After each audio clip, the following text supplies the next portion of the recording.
¿Qué tal? Muy buenas noches, bienvenidos, un gusto que nos acompañe. Regresan los viernes de debate periodístico en Sin Su Permiso y esta semana vamos a conversar sobre cuáles son los principales retos que enfrenta el Tribunal Supremo Electoral ante las elecciones presidenciales de 2019, la conformación de las fórmulas presidenciales y la situación actual del proceso de elección de magistrados a la Corte Suprema de Justicia. Para analizar estos temas, hoy nos acompañan Arisbel Arizmendi, periodista del periódico El Faro, y Fernando Romero, periodista de la revista Factum. Para conducir este programa doy la bienvenida a Francesca Falcone. Checa, buenas noches, bienvenida. Buenas noches, Lorena, buenas noches, amigos y amigas televidentes. Un gusto poder estar con ustedes nuevamente 2 veces a la semana, Lorena.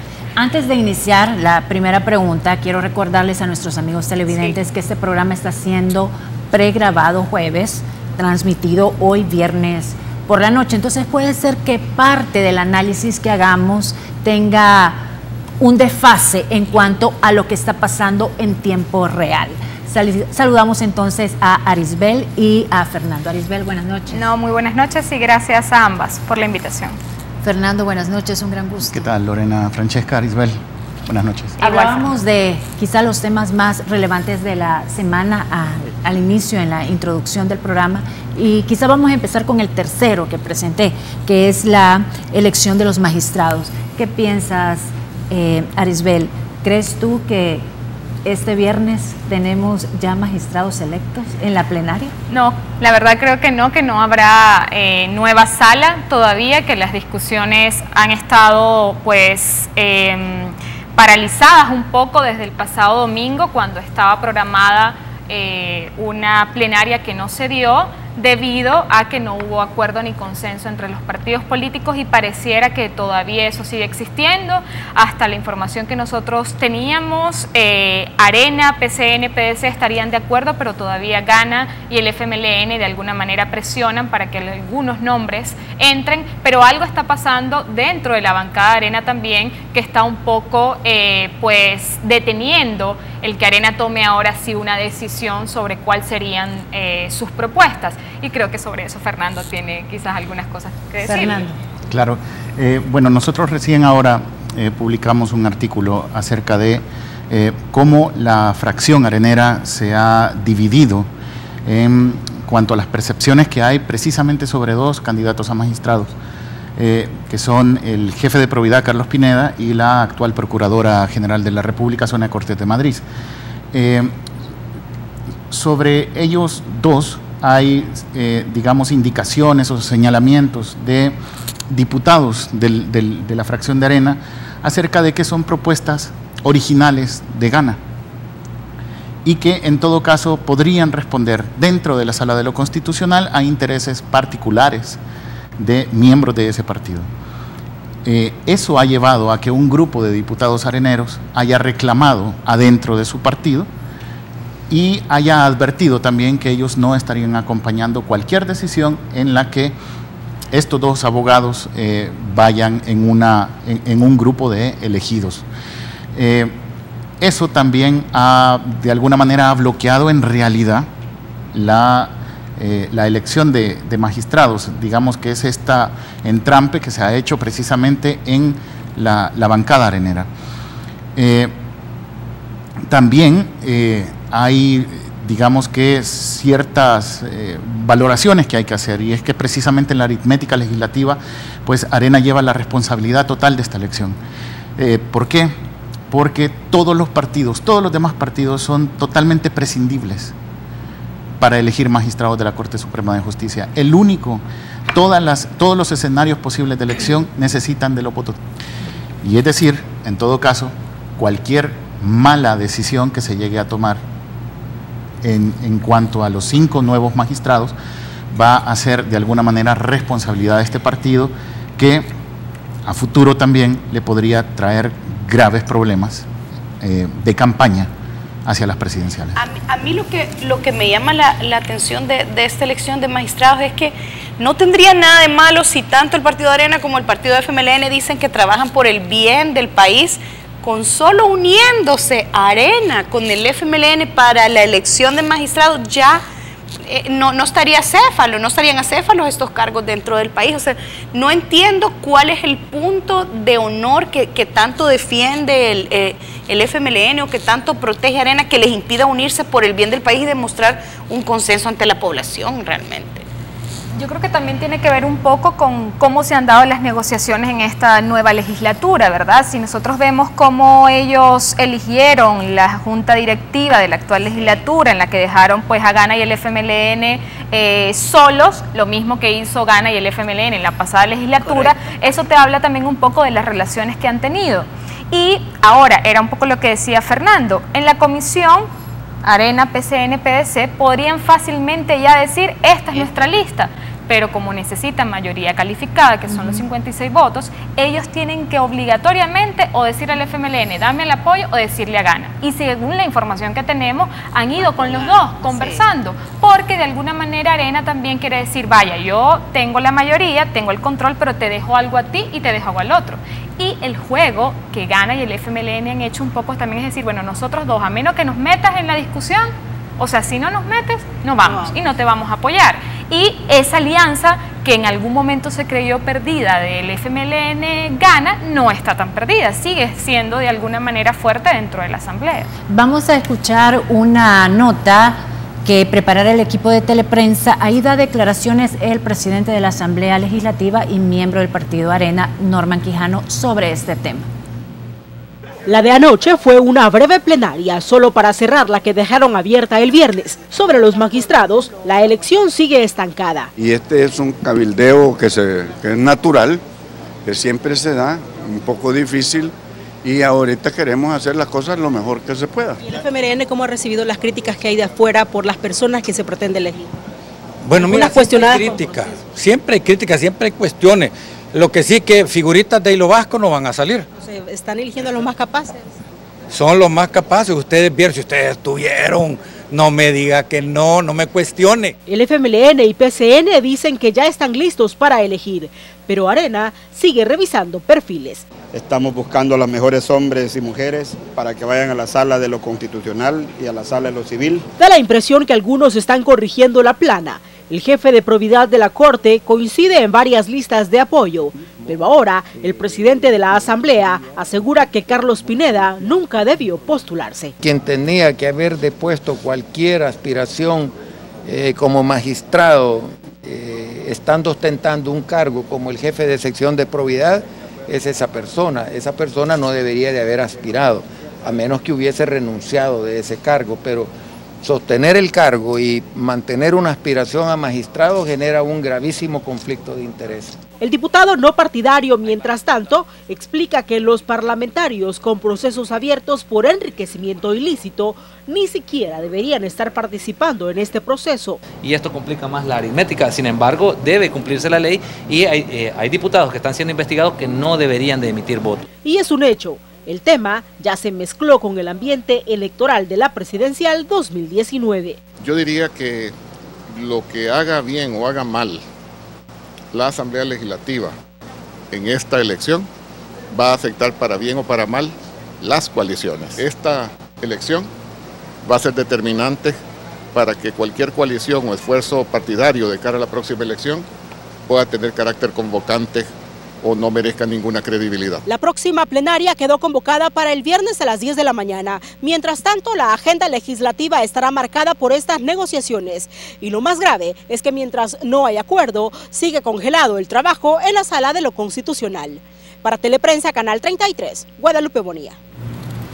Fernando, estas negociaciones a las que se refería Guadalupe, ¿son, tú crees, realmente negociaciones de nombres? Esta persona, este perfil, o a la final están negociando cuotas. Mira, tú propones 3, tú propones 2, tú propones 1, independientemente no vamos a vetar, pero ¿tú qué crees? ¿Por dónde van estas negociaciones? Bueno, primero creo que sí puede tratarse de negociaciones de cuotas pensando en la aritmética, pensando en 56 votos, pero yo creo que en muchos casos, como en el caso de Pineda y de Cortés de Madrid, creo que alcanzan digamos, este gran consenso de casi todos los grupos parlamentarios, y es precisamente porque hay también otros intereses. Es decir, no es tanto de cuál pones vos o cuál pongo yo, es qué va a hacer este abogado en la Sala de lo Constitucional. Y solo como un precedente, vos tenés que a finales de 2017 ya estaban listos los proyectos de resolución, o en todo caso ya estaban terminadas las etapas para proceder a un proyecto de resolución en los casos de probidad, de investigación de probidad de Ana Vilma de Escobar, de Óscar Ortiz, de Guillermo Gallegos y de Cifrido Reyes. ¿Qué pasó en todo ese tiempo? Que probidad no hizo absolutamente nada.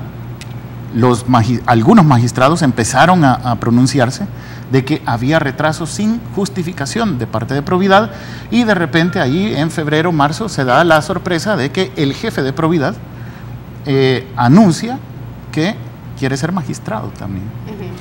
Entonces, creo que hay una entrevista también que le hacen a los ex magistrados de la Sala de lo Constitucional, que se la hace el Faro, en el que creo que, no sé si fue el magistrado González o Blanco, pero sí hablan de ese conflicto de interés. La verdad es que es como bien interesante este tema de cómo se llegó a colar hasta ahí los abogados, el abogado Pineda y la abogada Madrid de Cortés.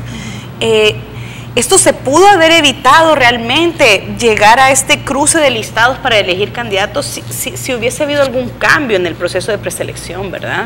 Sí, creo que esa es un poco la discusión, ¿verdad? De cómo se eligen a los candidatos o precandidatos de esta lista de 30. Tienes por un lado la FEDAES, ¿verdad? Donde hay una votación del gremio de abogados y donde uno se da cuenta que quienes han quedado elegidos, pues muchas veces forman parte de gremiales, ¿verdad? Pequeños, donde de alguna manera tienen más vinculación con abogados en diferentes departamentos y que reciben ese apoyo. Por otro lado, tienes el caso del CNJ, donde también de alguna manera es por votación de quienes pertenecen a de los concejales, ¿verdad? Entonces, claro, si hay vinculaciones de los concejales con los partidos, donde se ha visto claramente en algunas oportunidades, esas cartas o esos rostros que terminan estando en esas listas también responden un poco a ese acercamiento entre concejales y partidos. El caso de la procuradora, el caso también de Pineda. Entonces, claro, la discusión quizás en este momento está puesta sobre los diputados y cómo se está haciendo el proceso de elección, pero quizás habría que discutir también cómo se hace el proceso anteriormente, si realmente corresponde a formación, academia, además que es un proceso muy corto para algo que implica 9 años estar en un cargo de ese tipo, donde se toman las decisiones quizás más trascendentales, ¿verdad?, a nivel jurídico en el país. Es sorprendente, efectivamente, que en la gran lista que se tuvo de postulados para la Corte Suprema de Justicia de parte de CNJ, vos podías ver perfiles de abogados y abogadas que eran admirables, sí, y que no necesariamente terminaron en esa lista de 15.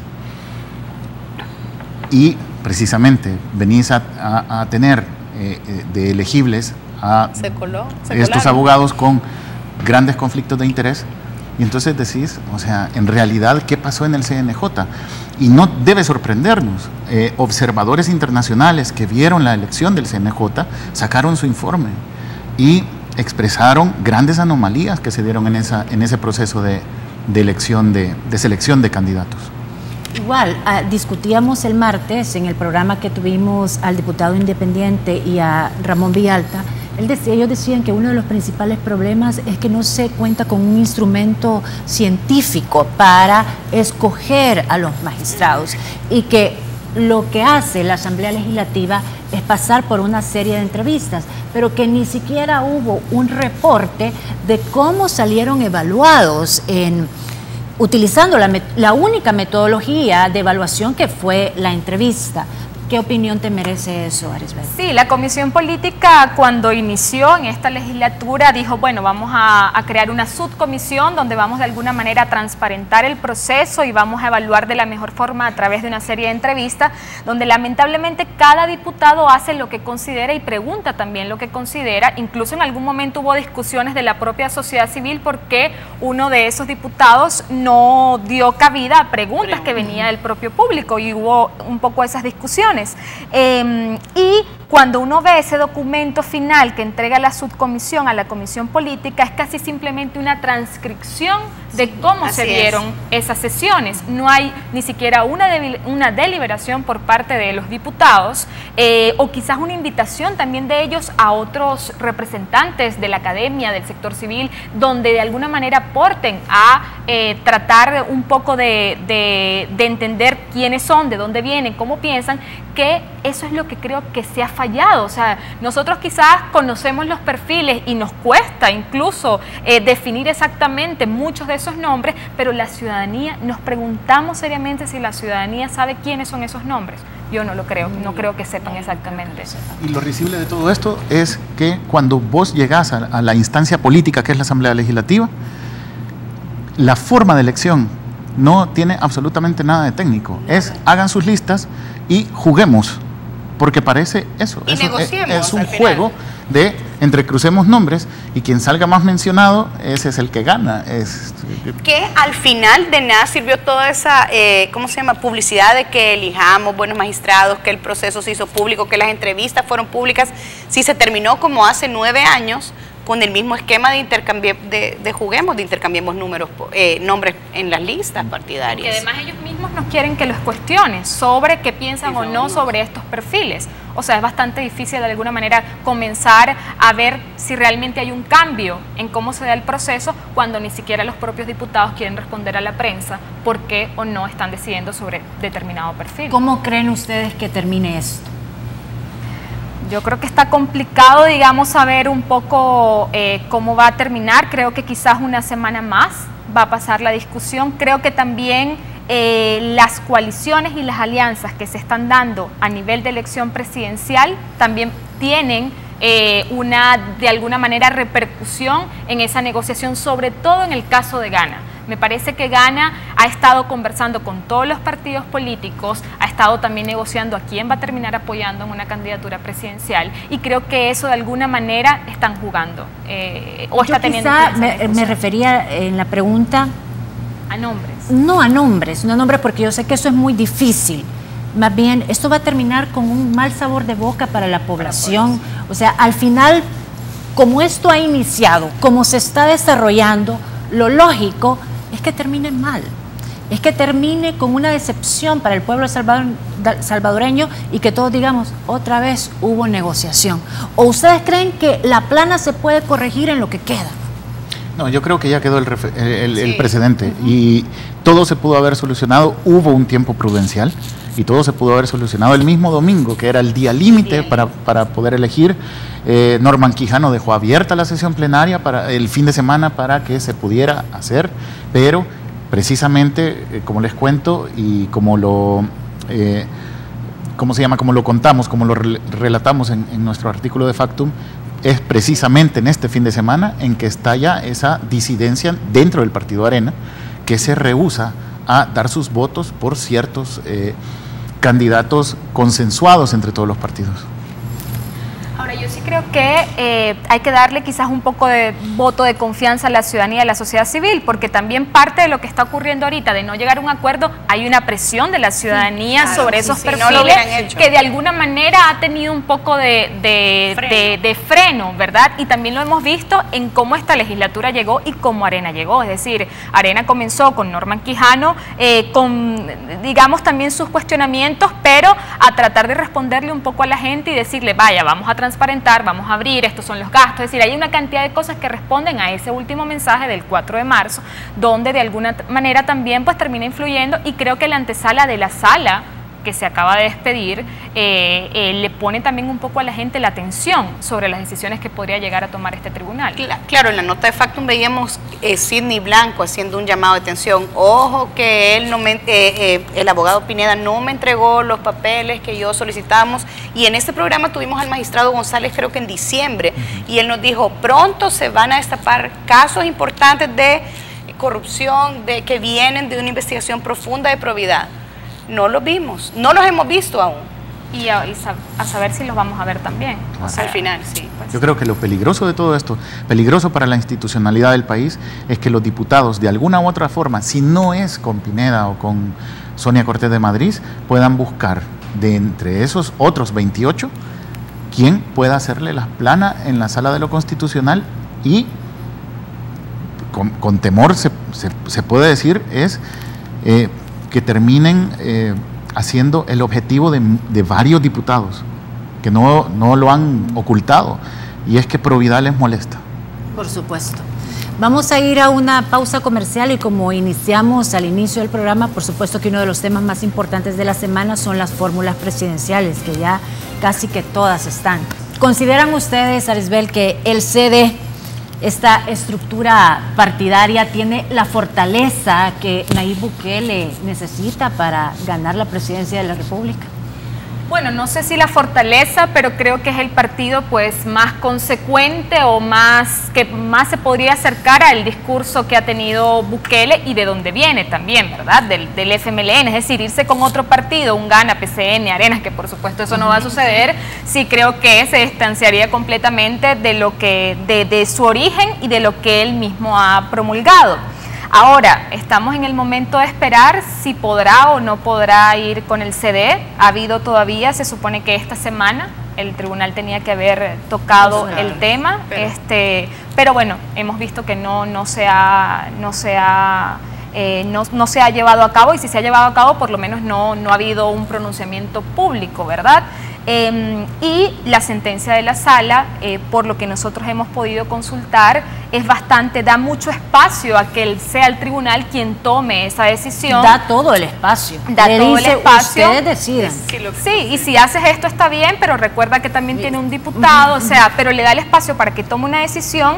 Y claramente el hecho de que ahora le ponga el límite, más bien el límite como el requisito de que sea con 4 votos y no con 3, que lo cancele en el caso de que lo haga, ahí quizás es donde realmente puede llegar a estar, digamos, el retroceso a que se tome una decisión sobre el CD, que se tiene que tomar si realmente quieren darle certeza jurídica, porque recordemos que hasta el 3 de agosto tienen para hacer elecciones internas, y que si eso no se da, si el CD no lo tiene, pues creo que o termina Bukele aceptando con gana, que no sé si todavía podría suceder después que dio el Facebook Live y dijo que ya no se va a inscribir en más otro partido, o simplemente pues no iría.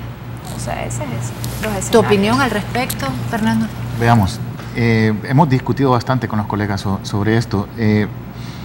Todavía nos faltan tener algunas certezas sobre el proceso, es decir, existe esa certeza de que, por ejemplo, Cambio Democrático pueda llevar a cabo sus primarias sin una resolución previa del tribunal. Si esas primarias serían invalidadas porque todavía el tribunal no se ha pronunciado, porque recordemos que ahorita hay Cambio Democrático, digamos que no está libre circulando en el sistema de partidos políticos, ahorita está dentro de un nuevo proceso de cancelación. No sé qué tan válido vaya a ser que dentro de un proceso de cancelación se puedan hacer unas elecciones internas. Si eso no es así, hay un grave riesgo de que el tribunal, veamos, haya 2 escenarios, y esos 2 escenarios son temporales. El Tribunal Supremo Electoral puede, 3 escenarios. El Tribunal Supremo Electoral puede cancelar a Cambio Democrático, eso es un hecho. Pero hay otros 2 escenarios. El escenario en que el Tribunal Supremo Electoral resuelva que Cambio Democrático sigue en el sistema de partidos antes del 3 de agosto y que fácilmente el tribunal pueda decir, ok, sigue existiendo después del 3 de agosto. Creo que los tiempos son bastante importantes para Cambio Democrático, precisamente por el tema de las internas y por el tema de la validación legal que vayan a tener sus internas. Le conviene mucho más a Cambio Democrático que lo mantengan, que mantengan su existencia, pero que lo hagan antes del plazo del 3 de agosto para presentar las candidaturas. Independientemente cuál sea la resolución, pongámonos en la hipótesis que el Tribunal Supremo Electoral dice sí, se mantiene con vida, puede participar y Nayib es el candidato presidencial.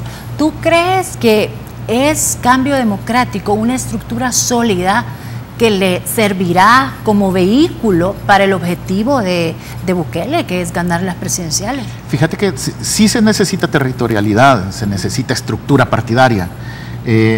Lo del movimiento de Bukele yo creo que amerita un estudio y un análisis un poco más mesurado y también estudiarlo más despacio. Si bien no hay estructuras que estén operando en el país como los grandes partidos políticos que conocemos, vemos que de alguna manera sí hay mucha población que sí se identifica y se pronuncia a favor de una candidatura de él. Y en este caso habría que ver, ver si en realidad la pregunta es, ¿Cambio Democrático le sirve a Nayib o si Nayib le sirve a Cambio Democrático? Hace poco estaba viendo una conferencia de prensa, antes del anuncio de la Sala de lo Constitucional, que iban a revisar el caso de Cambio Democrático y PSD. Precisamente cuando se hace el anuncio y que Nayib iba a correr con el Cambio Democrático, hay una conferencia de prensa en la sede de Cambio Democrático que estaba la mesa repleta de micrófonos de medios de comunicación. En una conferencia común y corriente de Cambio Democrático, sin Nayib Bukele, vos no tenés esa presencia mediática. Llegan dos medios. Entonces, yo creo que hay que ver también esa parte, si en realidad quién está ayudando a quién. Exacto. Arisbel, Karina Sosa, como candidata a la vicepresidencia de la fórmula del FMLN, ¿qué opinión te merece? Sí, bueno, creo que Karina Sosa de alguna manera siempre ha estado vinculada y ha estado cercana a Hugo Martínez, y que esa es un poco también la razón de llevarla como compañera de fórmula. Incluso antes de que se anunciara que ella iba como candidata a vicepresidenta, se hablaba de que ella podía ser quien sustituyera a Hugo Martínez como canciller de la República. Fue uno de los nombres que sonó en su momento.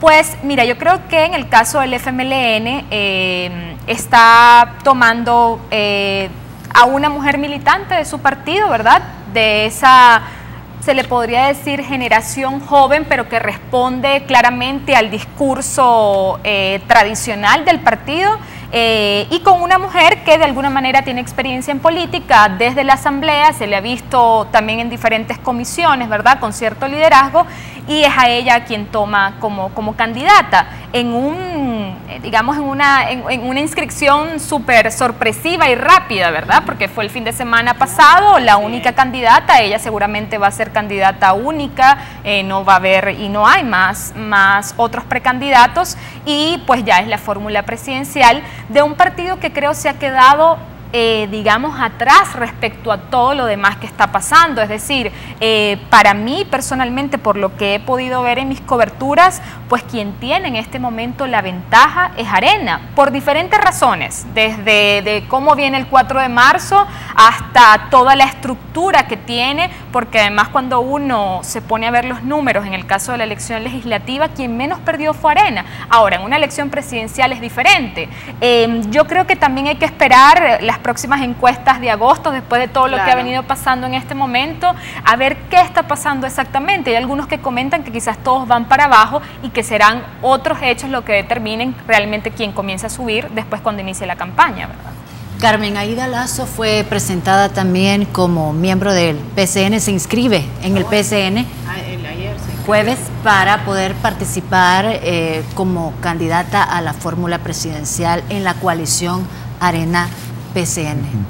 Veamos, sobre ese caso hay cosas que personalmente me extrañan, precisamente por Carmen Aida, el perfil que tiene, el perfil profesional que tiene, verla inscribiéndose en un partido cuyos estatutos, digamos que son, parte de un sistema muy tradicional dentro de la política salvadoreña, cosa que cuando vos ves su perfil hay un contraste demasiado notorio, y aparte de que se inscribe en un partido político, se vuelve una militante y una correligionaria en un partido político donde han desfilado un sinfín de figuras relacionadas con casos de corrupción en este país, casos de narcotráfico en este país.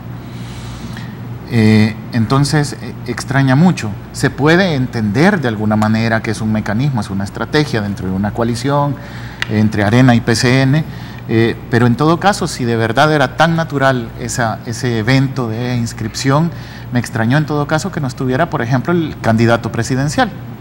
Si se trata de que se va hacer una coalición. Hacer una coalición y que Carmen Aída va a inscribirse en PCN porque ella es la llamada a ser la candidata vicepresidenta de Carlos Calleja. No sé por qué por qué no estaba Carlos Calleja ayer, por qué la presencia del Partido Arena en general no estaba. Y esas son mis extrañezas que tengo personalmente. Yo siento que ya hemos visto a Carlos Calleja con Mario Ponce, con otros miembros del PCN estando cerca. Sí, realmente llama la atención que no se haya encontrado en el momento que ella se afilió, pero era un evento del PCN. En el evento ella se estaba inscribiendo como militante. Sí, eso habla un poco. Nosotros hemos hecho una cobertura, ¿verdad?, de su candidatura en el Faro, y ella es una carta de Carlos Calleja. No fue su primera opción para candidata a vicepresidenta, pero claramente fue él quien buscó ese pacto de coalición directamente con los partidos políticos, sobre todo con PCN y PDC. En la última semana se sumó Democracia Salvadoreña, pero fue sorpresivo porque no estaba entre los nombres, por lo menos hasta la semana pasada. Pero ¿qué pasa? Como él le dio el privilegio al PCN de que fueran ellos quienes eligieran y quienes nombraran al vicepresidente, incluso hubo resistencia dentro del propio PCN y hubo nombres, un Manuel Rodríguez, por ejemplo, el secretario general del partido, un Mario Ponce también sonó, porque ellos querían que fuese azul, sobre todo los liderazgos intermedios del partido. Sin embargo, pues Arena ganó en la negociación y terminaron eligiendo a Carmen Aída Lazo, porque un poco lo que Arena ha buscado es esta estrategia de una alianza de la ciudadanía, de la apertura de los nuevos partidos políticos, de responder al último mensaje del 4 de marzo, pero claramente cuando el PCN, pues ayer simplemente dijo, ella es nuestra candidata y la vamos a mostrar como nuestra candidata. Ella intentó en su discurso, lo mostró como y agradeció a los tres partidos que estaban presentes, no nombró a Arena, no nombró a Calleja, y eso es un poco pues también de la estrategia, aunque ella es una carta de Carlos Calleja, o sea, ella viene del candidato de Arena puesto simplemente, algunos dicen, bueno, podría ser también el CD, pero ahora en este caso es el PCN, el taxi, solamente que había un acto muy simbólico de inscribirse en un partido como el PCN, donde te estás afiliando, estás militando en un partido con ciertos principios, donde compartiendo valores. Claramente. Correcto. ¿Cuáles son los aspectos que tú crees debe mejorar el Tribunal Supremo Electoral para las elecciones del próximo año? El gran papelón de las elecciones del 4 de marzo de 2018 fue el script. El script Nunca se nos va a olvidar el script. De Smartmatic. Hay que decirlo, fue Smartmatic. La responsabilidad del tribunal, no fijarse en quién está contratando. Es decir, iban a pagar $3 millones para que alguien hiciera la transmisión de datos. Lo menos que puedes hacer es fijarte bien en a quién le vas a dar el dinero. Quien queda mal es el tribunal, al final de cuentas. Dijeron que era la cotización más barata, si no lo recuerdo, que por eso es que ellos habían aceptado a Smartmatic. Exactamente, sí. Entonces ahí tuvimos a esta empresa que se enchivoló. Algunos los hizo soñar por un pequeño momento de que muchos candidatos a diputados, no estaban elegidos, y de repente empezó la gente a sorprenderse de que iba a haber una asamblea verdaderamente nueva y luego no, ¿verdad? Pero quitando esas observaciones, creo que sí se debe fijar muy bien el tribunal esta vez en qué va a hacer con la transmisión de datos, que es muy importante, eso le da confianza. Es cierto, no es nada oficial, porque son apenas datos preliminares, pero es lo que le da confianza a la elección, le da la credibilidad ante la población, que hay datos en cuestión de horas. Y ahora en una presidencial que va a ser mucho más fácil. No hay voto cruzado, no hay que contar, no hay que andar contando marcas de preferencias. No hay tanta fórmula que hacer. Exactamente. Entonces, ahora que se tiene la posibilidad de una elección más sencilla, creo que pueden lograrlo y dar esa confiabilidad en el proceso. Y otra cosa que yo siempre he observado es que, veamos, esto es constante, es permanente.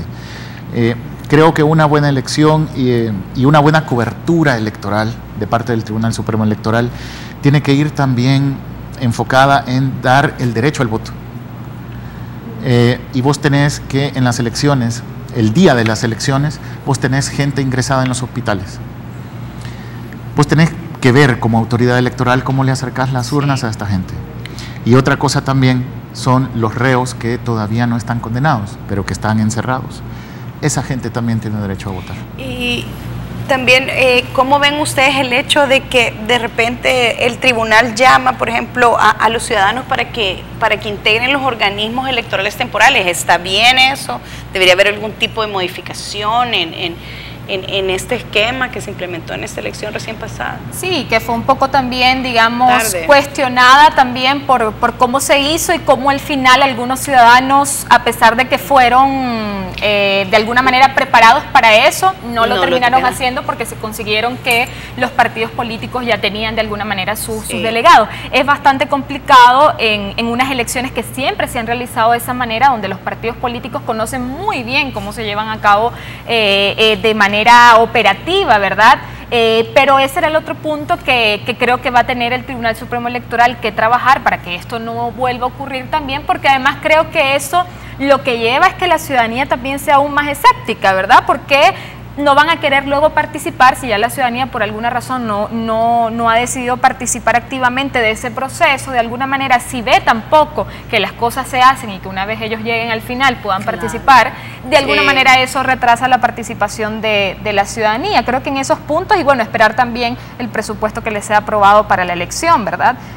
Ya vamos a entrar en la discusión de ese tema.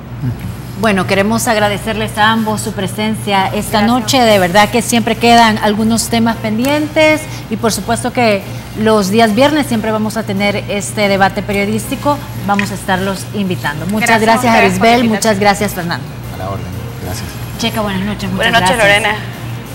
A ustedes, gracias por su sintonía. Los esperamos el próximo martes. Los martes sí estamos en vivo, así que desde ya esperamos que nos acompañen. Que descansen y que pasen un feliz fin de semana.